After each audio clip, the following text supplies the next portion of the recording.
ಈ ದುರಂತಕ್ಕೆ ಸಂಬಂಧಪಟ್ಟಂತೆ ಬೈಕ್ಗೆ ಡಿಕ್ಕಿಯಾಗಿ ನಂತರ ಇಂಧನ ಸೋರಿಕೆಯಾದ ವಿಚಾರಕ್ಕೆ ಸಂಬಂಧಪಟ್ಟಂತೆ ಕೂಡ ಮಾಹಿತಿಗಳು ಸಿಗ್ತಾ ಇದೆ. ಅಂದರೆ ಅಲ್ಲಿ ಸ್ಪಾಟ್ಗೆ ವಿಸಿಟ್ ಕೊಟ್ಟಂತಹ ಜಿಲ್ಲಾಧಿಕಾರಿಗಳು ಕೆಲ ಮಾಹಿತಿಗಳನ್ನು ಹಂಚಿಕೊಂಡಿದ್ದಾರೆ.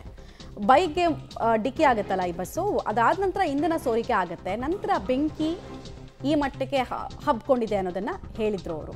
ಹಾಗೆ ಇಲ್ಲಿ ತನಕ 11 ಜನ ಮೃತರ ಗುರುತು ಪತ್ತೆ ಆಗಿದೆ ಅಂತ ಕೂಡ ತಿಳಿಸಿದ್ರು. ಉಳಿದವರ ಗುರುತು ಪತ್ತೆ ಆಗುವಂತಹ ಕಾರ್ಯ ಕೂಡ ನಡೀತಾ ಇದೆ ಅಂತ ಕರ್ನೂಲು ಜಿಲ್ಲಾಧಿಕಾರಿ ಡಾಕ್ಟರ್ ಎ ಸಿರಿ ಅವರು ಮಾಹಿತಿಯನ್ನು ಕೊಟ್ಟಿದ್ದಾರೆ.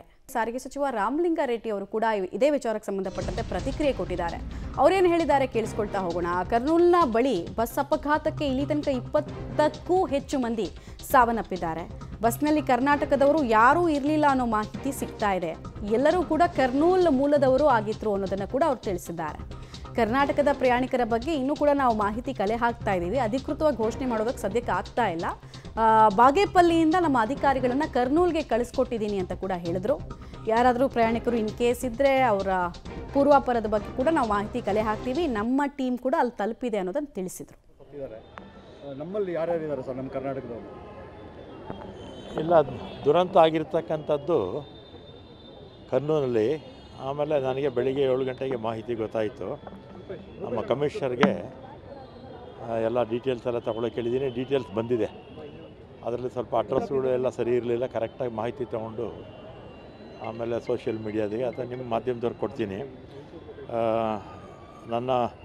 ನಮ್ಮ ಇಲಾಖೆ ಇನ್ಫಾರ್ಮೇಷನ್ಸ್ ಪ್ರಕಾರ 3/5/23ವರೆಗೂ ತೆಲಂಗಾಣದಲ್ಲಿ ಇದು ರಿಜಿಸ್ಟ್ರೇಷನ್ ಆಗಿತ್ತು. ಆಮೇಲೆ ಅಲ್ಲಿ NOC ತೊಗೊಂಡು ಈ ಬಸ್ಸನ್ನು ಒರಿಸ್ಸಾದಲ್ಲಿ ರಿಜಿಸ್ಟ್ರೇಷನ್ ಮಾಡ್ಕೊಂಡಿದ್ದಾರೆ. All India permit bus. ಇದು ಟ್ರಾವೆಲ್ಸ್ ಹೆಸರು ವೇಮೂರಿ ಕಾವೇಸಿ ಟ್ರಾವೆಲ್ಸ್ ಅಂತ, ರಾಯಗಢ ಒರಿಸ್ಸಾ ಅಡ್ರೆಸ್ಸಲ್ಲಿದೆ. ಆಮೇಲೆ ಇದರ ಮಾಲೀಕರು ವೇಮೂರಿ ವಿನೋದ್ ಕುಮಾರ್ ಅಂತ. FC 27ವರೆಗೂ ಇದೆ ಮತ್ತು ಇನ್ಶೂರೆನ್ಸು 26ವರೆಗೂ ಇದೆ.